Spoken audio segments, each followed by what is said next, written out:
Hello everyone, I am Dr. Tejaswini, fertility consultant, 49 Fertility Center, Secunderabad. So fallopian tubes block ఉన్న వాళ్ళలో ఏంటి treatment options ఏముంటాయి అనేది మనం చూద్దాం అనమాట. సో ఫాలోపియన్ ట్యూబ్స్ బ్లాక్ ఉన్నాయి అన్నప్పుడు మనము ఆ బ్లాక్ అనేది ఇరువైపులా ఉందా లేకపోతే వన్ సైడే ఉందా చూసుకోవడం ఇంపార్టెంట్.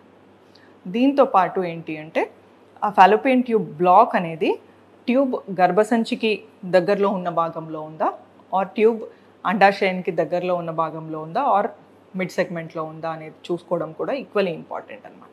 సో దీన్ని బట్టి మనము ట్రీట్మెంట్ ఆప్షన్స్ అనేది సజెస్ట్ చేయడం ఇంపార్టెంట్. అండ్ ట్యూబ్స్ అనేది మనకు కొంతమందిలో హైడ్రోసాల్పింగ్స్ అంటే వాపు వల్ల నీరు చేరుకోవడం అనేది కూడా జరుగుతూ ఉంటుంది అన్నమాట.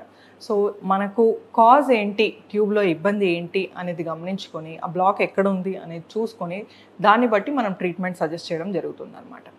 ట్యూబ్ ఒకవేళ రెండు సైడ్ల బ్లాక్ ఉంది అండ్ డిస్టల్ పార్ట్ అంటే ట్యూబ్ మనకు అండాశయానికి దగ్గరగా ఉన్న భాగంలో బ్లాక్ ఉంది అన్నప్పుడు ఇలాంటి వాళ్ళకి మనము ఐవీఎఫ్ అనేది ట్రీట్మెంట్ ఆప్షన్ లాగా ఇస్తామన్నమాట.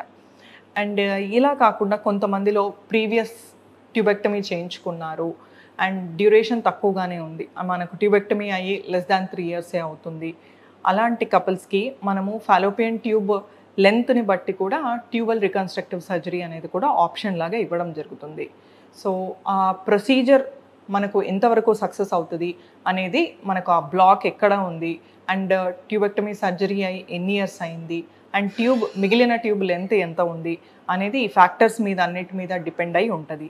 అండ్ అలాంటి ప్రొసీజర్స్కి వెళ్తున్నప్పుడు మనము ఒక బేసిక్ ఫర్టిలిటీ వర్కప్ అంటే ఇనీషియల్ ఎవాల్యుయేషన్ చేసుకొని తర్వాత అన్ని నార్మల్ ఉన్నాయి అన్నప్పుడు ఇది ప్లాన్ చేసుకోవడం అనేది ఇంపార్టెంట్ అన్నమాట.